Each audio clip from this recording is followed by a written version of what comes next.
कांजी लालजी मेहता, परेश रावल एक मध्यम वर्ग के दुकानदार हैं, जो नई मूर्तियों को पुरानी मूर्ति कहकर ऊंचे दामों में बेचते हैं।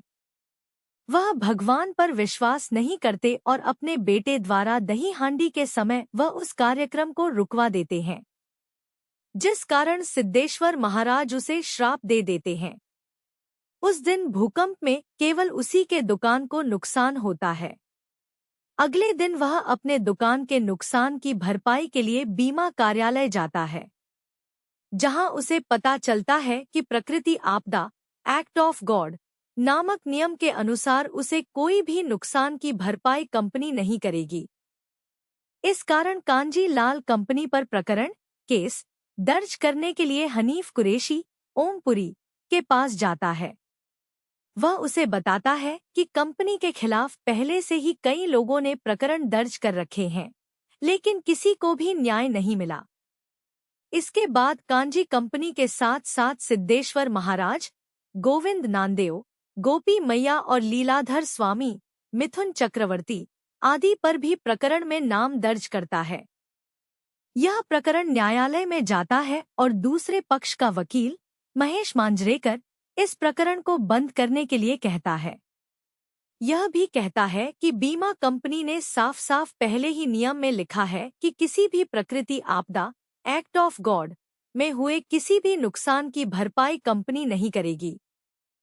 इसके बाद कांजी स्वयं ही अपना पक्ष रखता है और अपनी बात कहता है।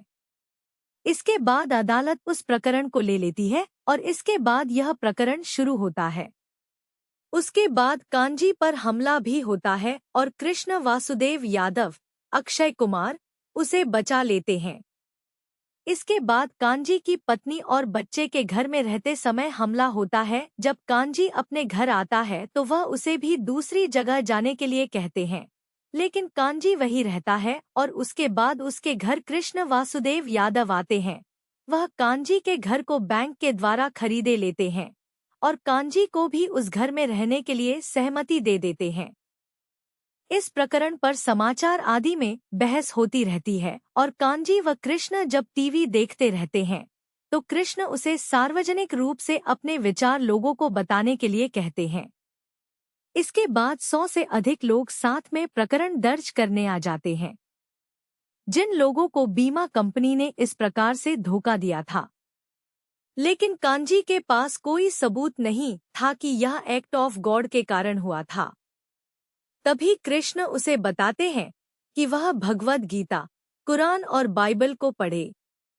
इसके बाद अगले दिन वह कई बिंदुओं में यह बात न्यायालय में रखता है। तभी उसकी सेहत खराब हो जाती है और वह गिर जाता है। इसके बाद अस्पताल में उसकी नींद खुलती है और वह कृष्ण को देखता है और तभी कृष्ण उसे बताते हैं कि वह महीनों से कोमा में पड़ा है। इस बीच बहुत कुछ हो चुका है। न्यायालय ने यह प्रकरण उसके पक्ष में सुनाया और सभी को उनका पैसा मिल गया है। साथ ही लीलाधार, गोपी और सिद्धेश्वर ने उसे भगवान बना दिया और एक मंदिर भी बनाया है। इसके बाद वह अपने मंदिर के निर्माण को रोकने जाता है। उसके बाद कांजी अपनी मूर्ति तोड़ देता है। इसके बाद वह कृष्ण के पास जाता है तो वह देखता है कि वहां कोई भी नहीं है। तभी उसे कृष्ण के गाड़ी की चाबी मिलती है और कांजी उसे उठाता है और अपने पास रखता है। तभी एक आवाज सुनाई देती है कि तुम अभी जो कर रहे हो वही है जिसका तुम अभी तक विरोध कर रहे थे। उसके बाद वह उस चाबी को आसमान में फेंक देता है और वह चाबी अदृश्य हो जाती है।